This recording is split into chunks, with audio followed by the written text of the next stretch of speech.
I always used to keep like books. I had a few different things between the books, and as they've been cleaning, they must have found something. I think I know what you're talking about, yeah. Honestly, I wanted the ground to absolutely take me at that moment in time. Hello and welcome to the Rest is Football with me, Gary Lineker, Micah Richards, but no Alan Shearer today. He's off travelling somewhere, but we'll hear from him by the end of the week. It's our questions episode, and thank you once again for sending so many questions in. We'll do our very best to get through as many as we possibly can over the next half an hour or so. How you doing, Micah? Very well, Gary. How you doing yourself? You good? Yeah, pretty good. Just got out of Pilates, a little stretching this morning. Ooh. I find it very hard. It's brilliant, and you just basically lay there for an hour doing little things, and it's exhausting. I don't quite understand how so little movement can be so hard. But anyway, it's done. It's done. Let's start. Got a question from Joe Dowson. What actually happens when a manager is sacked? How do the players find out? Do they get to say goodbye? What's it like when you meet the new boss for the first time? I wish I could remember. It's that long ago. How many managers I'd get sacked when? Well, quite a few over the years. But I think generally from my memory, the manager would... One or two managers came in and said, right, I'm out. Thank you very much. And the others never saw or heard from them ever again. How is it in that? I mean, Micah, you're much more recent than me. It's quite a strange situation. So obviously I've got a few managers sacked in my days of playing, but I remember the Mark Hughes signing quite vividly. I just remember it was always difficult because it signed some great players. We had the likes of Robinho and Bellamy. We signed Colo Torre, Joleon Lescott, big and very good Premier League players. And it was always difficult because, in fairness to Mark Hughes, we played attractive football, but we couldn't keep a clean sheet to save our life. It was madness. We were so good on the eye, but yeah, couldn't keep a clean sheet. And then I remember it was around Christmas time. I think it was in December. I'm going to go around the 19th or 20th of December, 2009. And I've documented before, my relationship with Mark Hughes wasn't a great one, but he was very good to me. It's almost like he knew my ability, but I couldn't really get it out. So it was my fault. It wasn't his fault. He had nothing to do with that. He was playing me in all the games. And the result, I can't remember if he won, lost or draw. He might even won, to be honest. And I remember was coming into the dressing room. It was quite a decent sort of dressing room after the game. Whether you win, lose or draw, for the first 5-10 minutes, it's, manager comes in, talks about tactics, what we did well, what we could have done better. And then I just remember him walking in and he said, right, I think that's it, guys. That's me gone. And just walked off. And I'm thinking to myself, are you not going to give us some sort of speech? Or are you not going to say, thank you very much for all you've done? Or we wanted to apologise for not reaching the level that we were supposed to. And from that day, I didn't see him till about 5 years later, working on BBC. And because our relationship was quite strained, we was doing when you do the Euros draw and you're going through the teams and all that sort of stuff. And he was on the panel and I didn't know how to act because I was like, he's now not my manager, but I've got so much respect for him. But now he's on my turf, This is the punditry world. But in fairness to him, he was such a lovely person. He is. And it was devastating to see it was just all ended after all the hard work he'd done. But it's not like fans think, oh, it must, they must know it's coming. They might get told they've got one more game and this is how it's going to... But it wasn't planned at all. He just come in and said, I think that's it. and left. It was the most awkward situation I've ever been in.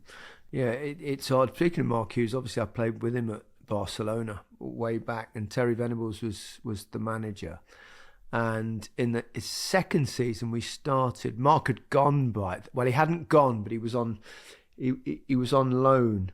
I think he went to Bayern Munich, but by the by, we got 4 games into the start of the season. We'd won 1, we drew 2, and lost 1. It was a poor start for Barcelona, and they just sacked Terry Venables just like that after all he'd done, and it was like, wow.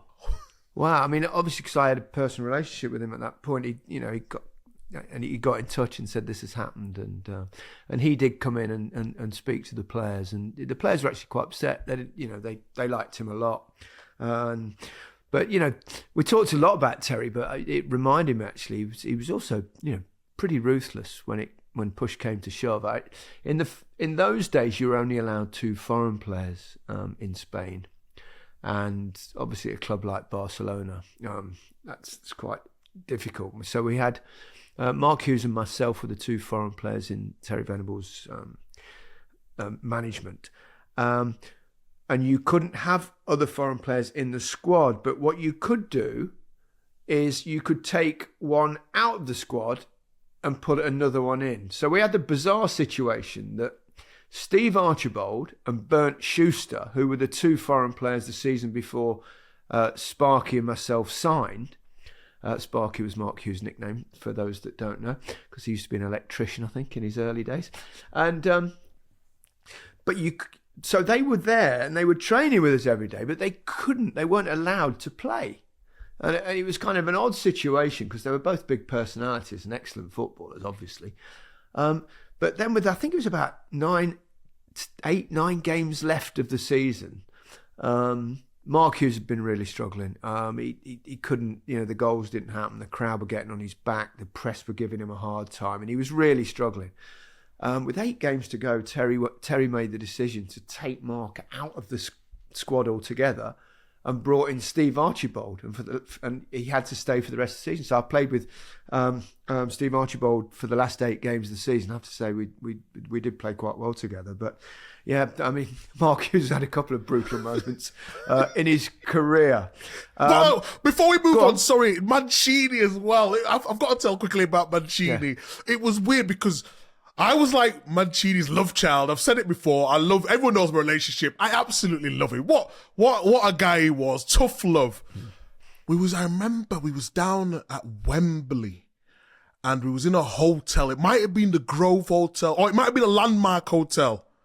And he came and we was all sat at the table and I remember him, he just having a conversation with us saying, right, that's going to be me done and whatnot. And it was weird because half the table was gutted and the other half of the table, I swear, I'm not exaggerating, was almost like cheering. Wow. It was absolutely ludicrous. I'm like, the guy just lost his job and everyone's smiling and joking. And let me guess, the ones that were not in the team were the ones that were cheering and the ones that were in the team were the ones that were upset. The worst thing, guy, even some of the ones who were in the team were cheering. It was madness. Yeah. I see first Premier League manager lost his job a couple of days ago. First time, Paul Heckingbottom. You could sort of see that coming, but he was dealt a bad hand, wasn't he, going into the Premier League? I mean, we jinxed it, didn't we? We was talking on our pod exactly. And we were saying no one's been sacked. At this time last year, there'd been umpteen managers being sacked, but it was going to come. I felt a little bit sorry for him. A couple of outbursts in the press conferences and the fans really not buying into what he was trying to do. But in all honesty, the squad of players, we all had Sheffield United to go down and it was always going to be a difficult task. So I feel a little bit sorry for him, but they can still perform better than they have been. We shall see. A question from Harsha. Fantastic show, lads. Thank you very much. I'd like to ask what it takes for a country like India, where I am writing from, to develop the right kind of infrastructure to start challenging at the highest level. There's no dearth of people, but what does it take professionally for us to get there? I've always wondered why. I mean, they do love their football. And obviously cricket's their main sport. But I always wonder why they've not produced some talented players, or I mean, they must be there, but why they've not reached. I mean, I'm not an expert on youth football in India, obviously, and I mean, you can also, in many ways, say the same question about why, young Indian or with Indian backgrounds and families have not progressed massively in our country either. Well, I've got loads of Indian friends, and what they used to tell me historically, and I'm not talking out of turn, this is what they have told me, is the first thing that they want their children to be is a doctor. Is a doctor. So that's number one. And then if that doesn't fall, it's always cricket. Cricket, it comes second. And when you've got the likes of the big stars in cricket in India and what they produce, it's almost like you hedge your bets, don't you? What do you want your child to go through? Whereas football is seen as secondary, and it's similar in the US as well with baseball and basketball and American football. There's so many different directions you can go, and I think it might just come from a cultural thing where they always had, schoolwork and academics comes first. Yeah, it's not top of their list, but it'd be interesting to see how that progresses and if that does indeed change. Question from Joe West: will player power win out again against another Manchester United manager? Now, it's hard to tell whether, with these player power things, but there was almost, it felt like they'd almost down-tooled a little bit at the weekend at Newcastle. That's for sure. They didn't exactly put too much effort in. I mean, sometimes that can be confused with a lack of confidence and when you're losing your way on the pitch. But I don't know. It's generally the manager that suffers under these circumstances. But talking about player power, I think certainly in the modern age, managing has changed, hasn't it? You've got to have the players on board. You can't just go around bollocking players. You can't. In fact, it was always a no-no. Going public with players, and I think that's the one area that I would criticise Ten Hag a little bit. I don't think he's handled brilliantly situations with various players. Now, he's had a lot to deal with, but he's repeatedly been critical openly and publicly, and that's the one thing that was always, even when I played, was unacceptable. You could take any kind of in a dressing room, anything like that, but the minute a manager puts you down publicly, that is a no-no. I totally agree with you, Gary. And people say this all the time: player power. What is player power? Yeah. So you normally have in a modern day game, you have a group of 4 or 5 people who are on a committee, and they would report back maybe to the captain, and then the captain reports back to the manager. They're the ones who set the standards within the changing rooms and how they're going to move forward. So that's what player power means to me. I just believe that the manager has to take responsibility for who he trusts in these positions. So you've seen it with Pep at Barcelona. We spoke about Thierry Henry and his situation there, and you have to deal with the big personalities straight away. So the situation with Ronaldo, that could have been handled in a better way, in my opinion. I'll give him a little bit of leeway with, the Mason Greenwood, because that is out of his hands. He don't know how to act in that situation. But there's too many times where players are allowed to underperform and get away with it. So everyone's talking about Rashford. Okay, his form's not been great, but if his form's not great, instead of putting him out on the right wing where he's least effective, take him out of the team. And then people are moaning at Rashford for him not playing. Well, the manager has to make that decision. That's what the manager's supposed to do. Of course, if you leave out someone like Sancho, it's going to have an effect within the changing room. But if you think you're doing it for the good of the team, then you have to do it. People always talk in the changing room amongst ourselves. Whether you played or whether you're not playing, whether you don't like anything, it always happens. But it's down to the manager to get a hold on that. And he's not dealt with that good enough, in my opinion. Yeah. Okay. Let's move on. Nikita Goodison. Good name if you're an Everton fan, but I sense she's a Leicester fan. This is a question for all of you, but one Gary might like. What do you think about the job that Enzo Maresca has done at Leicester in turning them around from the mess of last season? Me and my dad are loving the podcast, Dad. Good to hear that. I think he's doing a terrific job. Well, he comes off the City mould, doesn't he? He comes from the City mould off the City line. Gary, go on. You're talking Leicester City, obviously. No way! There's more than one city, Micah. There's more than one city. But yes, of course, he was one of Pep's kind of graduates, perhaps you could call him. He's done a really good job. He's very much a possession-based style of football, tend to wear teams down, score a lot of goals late in games, playing some good football. Really encouraging that they're at the top of the table, and long may it continue, and we'll come back in the Premier League. Was you nervous at all, Gary, when the appointment was made? Do you think he would have the trajectory to go from one style of play to another so soon? Well, I think Leicester were mostly a passing team anyway under Brendan Rodgers in particular. But I wasn't worried necessarily about changing the style of play. I was slightly concerned because I didn't know much about him. I knew he managed in Italy. It didn't really work for him. I think he only lasted about 4 or 5 months. So he came. So, I think like most Leicester fans, we'd have gone, right, let's see what we've got. Because you go, well, he's worked with Pep Guardiola, so it doesn't automatically follow that you work with Pep Guardiola that you're going to be good. Although obviously you would have learnt a lot. But I think most, we're more than happy at the moment.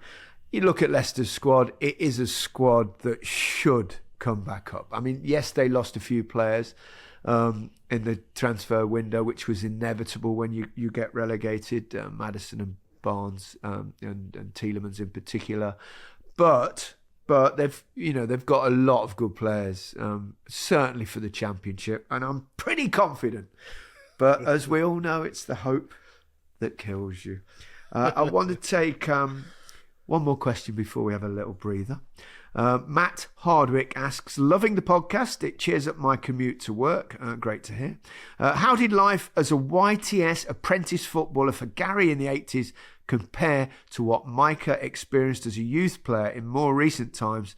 And has the experience changed even further since Micah's time? We've had some belters today, haven't we? Some great questions. Well, I mean, I don't know what life is like as when you join a football club now. I suspect it's massively different. My experience to yours, Micah. I had to do, as an apprentice, I did 2 years as an apprentice, 2 seasons, I should say. And we were all given jobs to do aside from obviously training and playing football and morning and afternoon in those days. And my job was to clean up the first team dressing room. In those days, we had a training ground at Beaver Drive, but we used to use Filbert Street for the dressing rooms. And so the first team would be in the home dressing room, and then all the reserves or other youth players would be in the other dressing room. My job was to keep the first team dressing room clean.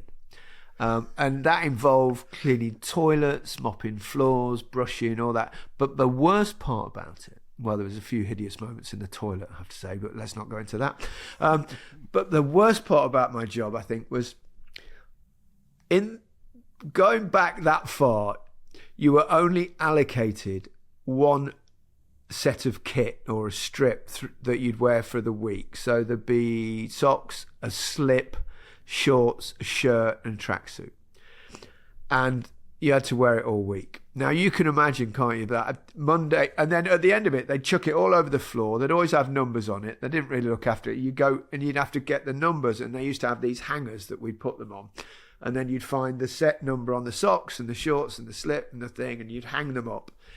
And then we put them in a drying room. No laundry, anything like that. So you put them in a drying room.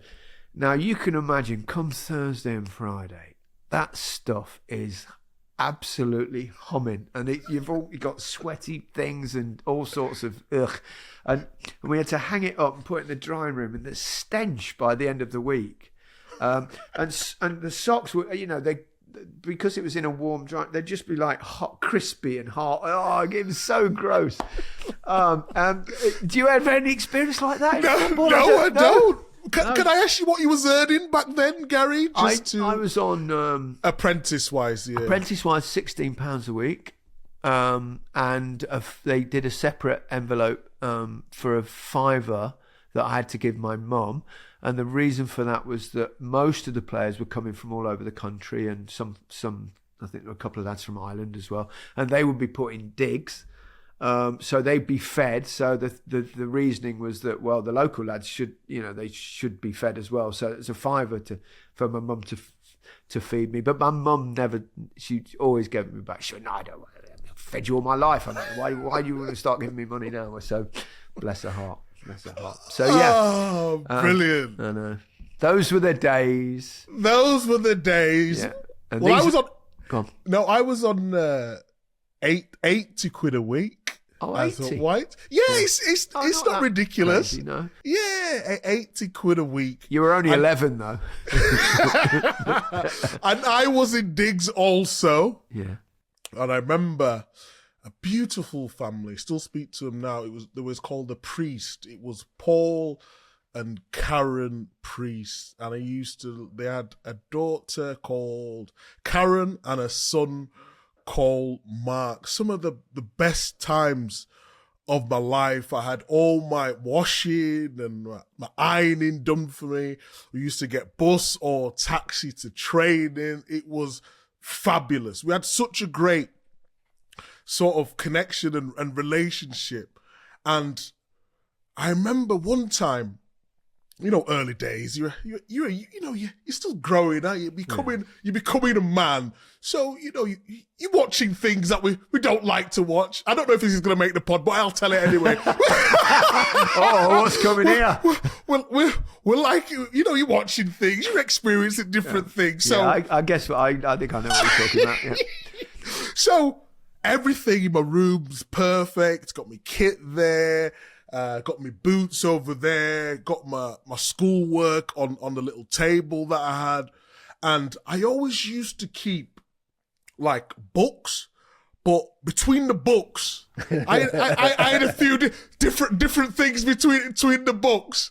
And as they've been cleaning, they must have found something. So we go down to dinner, they act like nothing's happened. We're all sat down as a family dinner.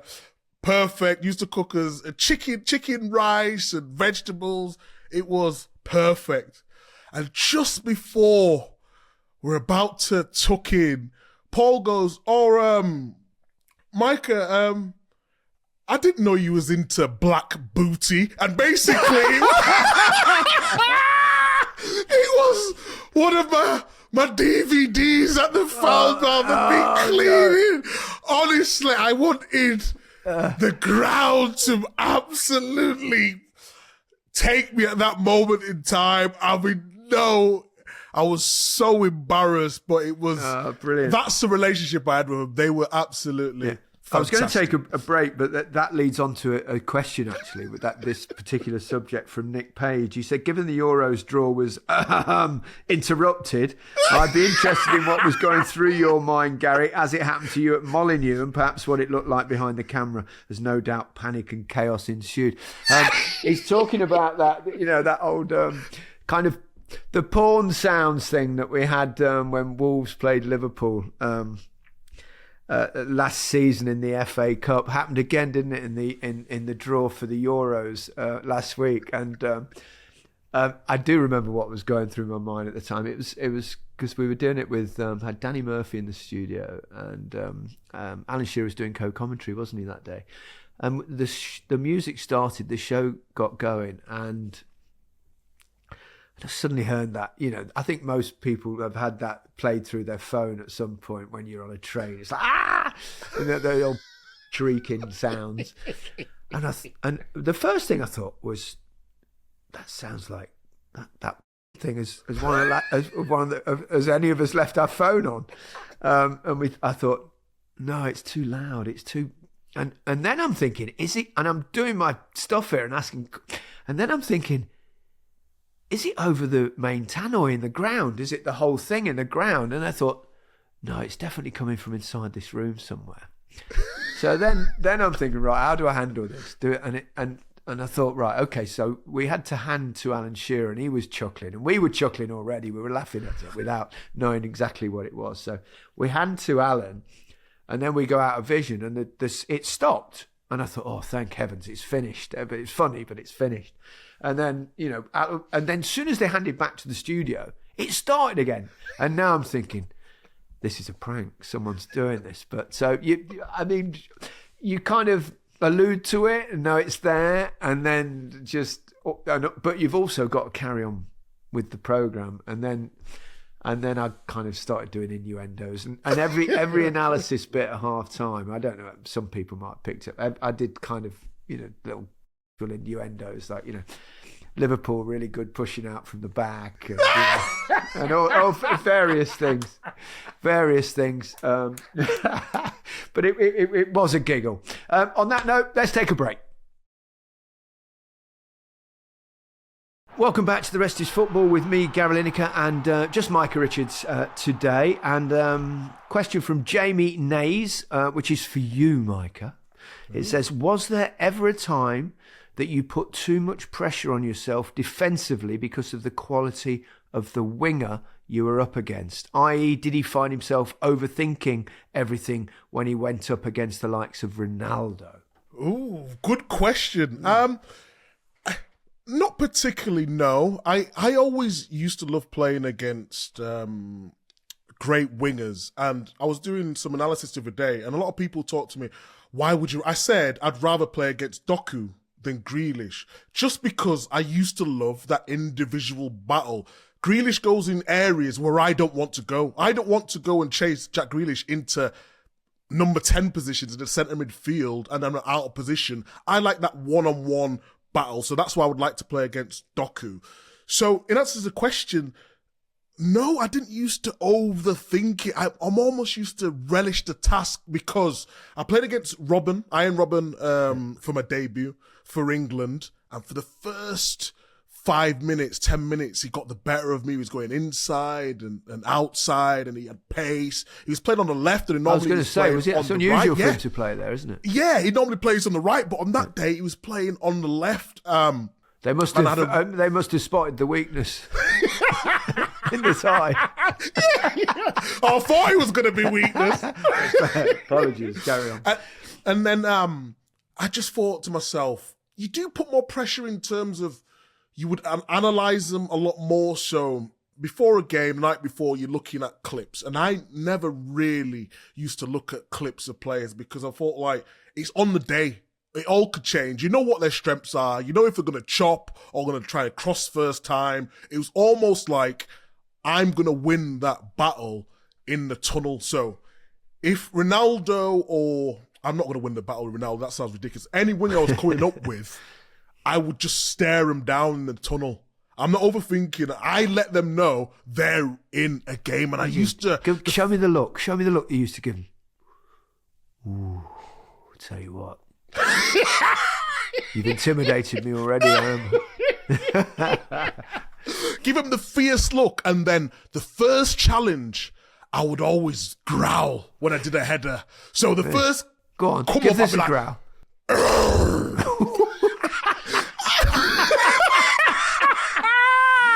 Like a bit of a pussycat.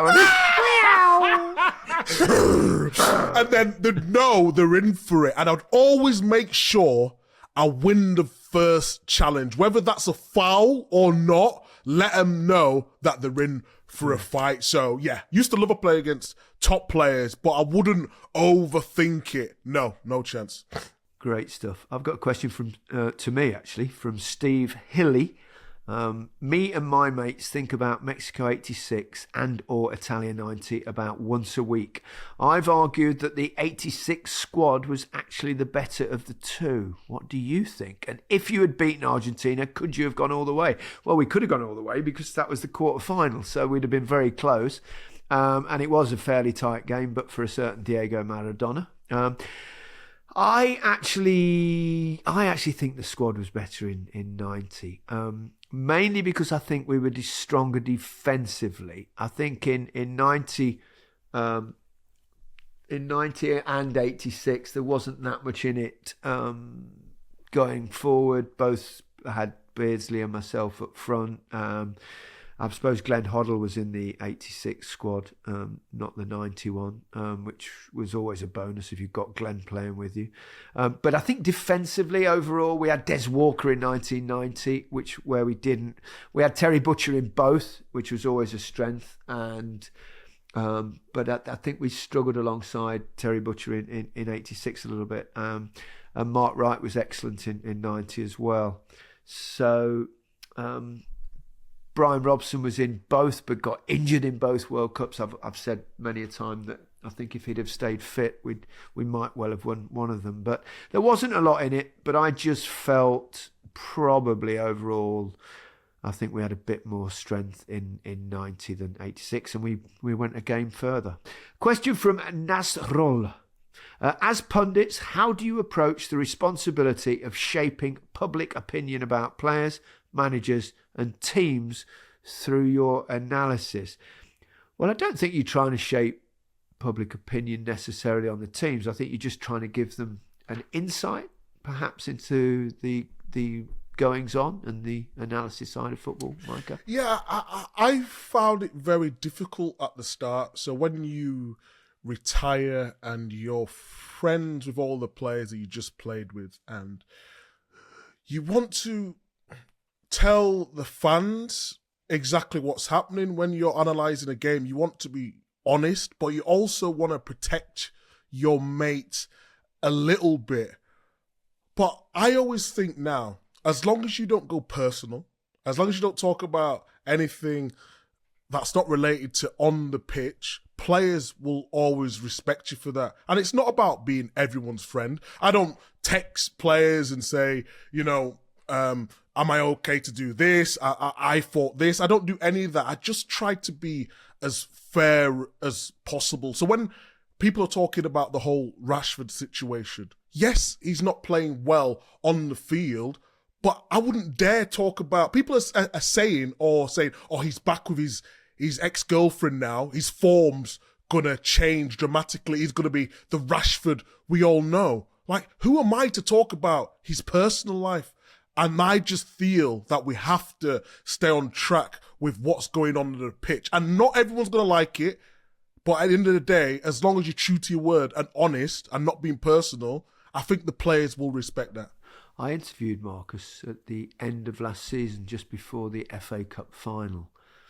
And he struck me as very deep and thoughtful. And you're quite right, you never know what's going on the pitch or off the pitch, and I think we all play better when we're happier off the pitch. And I'm not reading anything into Marcus's performances and saying that it's he's got problems with his mental health at the moment, but you don't know. So I think sometimes I think when you point out things in games, and it's like, I think if you're honest about things and just give it straight and don't go into the personal side of things, then I think most people and most footballers will accept that.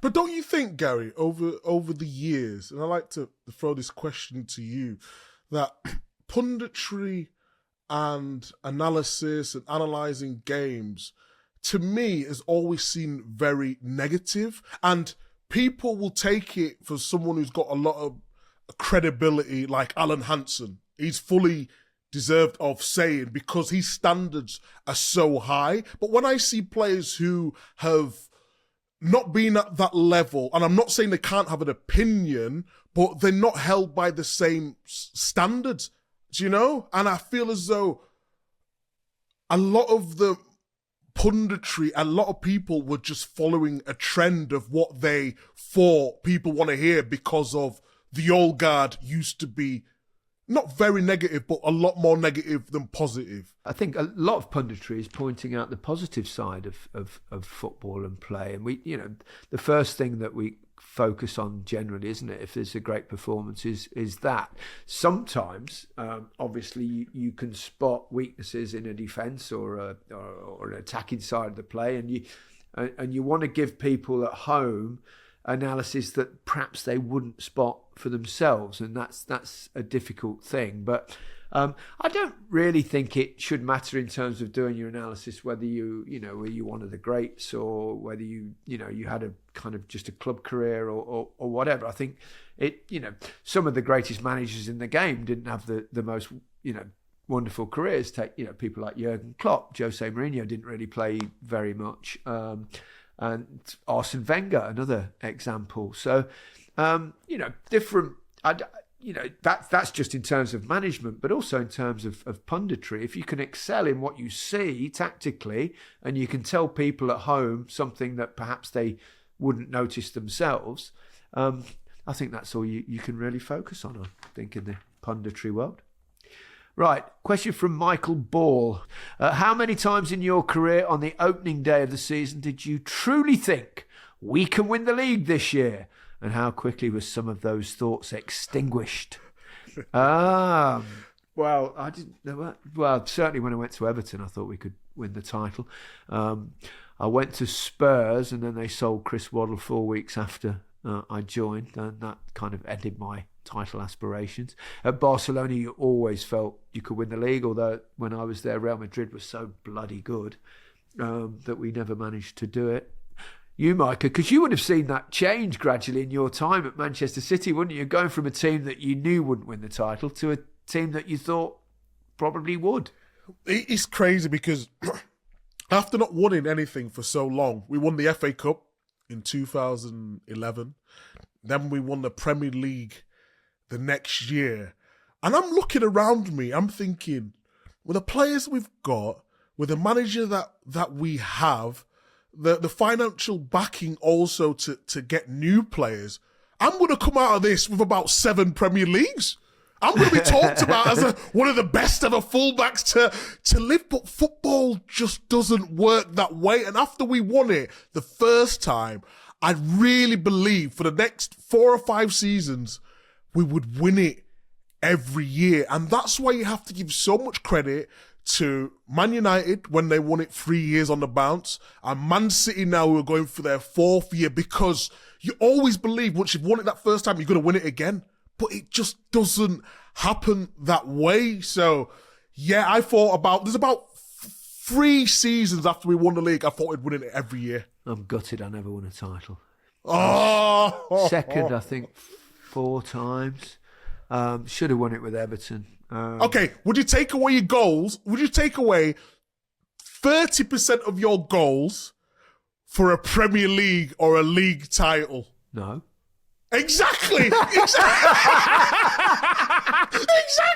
So you take your goals, wouldn't you? That was my job.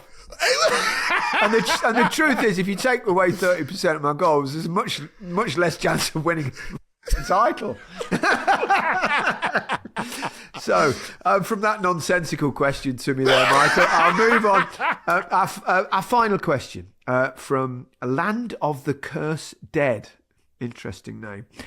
Gary, apart from the football action part, how come you weren't in the World in Motion music video? Has Micah ever been in any football music songs, videos, or Dodgy Top of the Pops performances? I'll give you a moment, and I'll go through my music career, which is hideously embarrassing. I remember appearing on Wogan, doing some awful song that I think there was one with Everton and one with England, and they were mind-numbing. And by the time I was a senior professional, which is 1990, when World in Motion, which was a big hit, it was number 1 for weeks. And it was mainly a perform. I think it was about 4 of our lads performed, and John Barnes was particularly good, of course. He did a little rap bit in that video. But I can't sing. And for me, it was for all the things you're asked to do in football, being part of a song, and especially going on a show, whether it's Top of the Pops or Wogan and the stuff like this, is the most hideously cringe-worthy thing to do. And by the time I got to be England captain, I said, we're not doing any more football songs. It's ludicrous. That's not what we're supposed to be. But cringe. How about you? What you? Come on. Take me back. I'm taking you back. I was 18. I had the world at my feet. England international. I just bought a new house. I was living in that moment where I was just thought I was the man. And my old friend of a friend from my area in Chapeltown, he was sort of more of a producer really than artist, but he used to produce beats. And there's a famous song. It's a massive, massive song. I'm not going to lie. I think it got to number 1 or number 2. It was called Heartbroken by T2. H will know it. H will definitely know it. Harry's nodding. Back in the days, Ibiza, Iron Upper. Oh, it was a banger. So I get a call. And when you're a footballer, people got to know context. You get asked to do all sorts of ridiculous things. And this was one of them. Will you come in the music video? And I was like, well, what do you want me to do? They said, they just want you to pull up in a Range Rover and act cool. Basically, like I'm picking them up and we're going just somewhere down to London. Really. Yeah, just be big meats, you know? So I'm doing this filming. So I used to live in Chapeltown in a place called Hillcrest Avenue, and there's about a couple of streets down where we was doing this shoot. I was like, no problem. I'll go visit my old friends, go in the area. And then they have this Range Rover, and I pull up and I see cameras everywhere. And I'm thinking to myself, what the are you doing? Like, you're a footballer. You've got ahead of you. You know when people say too much too soon? That moment was the perfect example of too much too soon. Were you singing? Were you singing? Did you do anything? No, Were you rapping I or something? Singing. So I get in the car. Now, my scene was about 2 seconds in the whole video. I pull up, I drive up to outside the door where the T2's coming out, and I've just done some ridiculous, like, wind down the window and some, like, smile to the cat. Oh, it's the most cringe-worthy, horrible thing. Right, I'm going to finish now, Micah, but I need to ask you something, because I've just noticed. Have you left the plastic stickers on your sweatshirt or whatever you got on there? Or is it the price tag or something on the front? Is that accidental or is... What is that? How have you noticed well, that? It's very noticeable. For those of you can't see, he's got like a bit of plastic that looks like there's normally left on something when you've just bought it. And I think that's the case, isn't it, Mike? He's peeling it off as we speak. Oh, what an idiot. We will also show you this. What?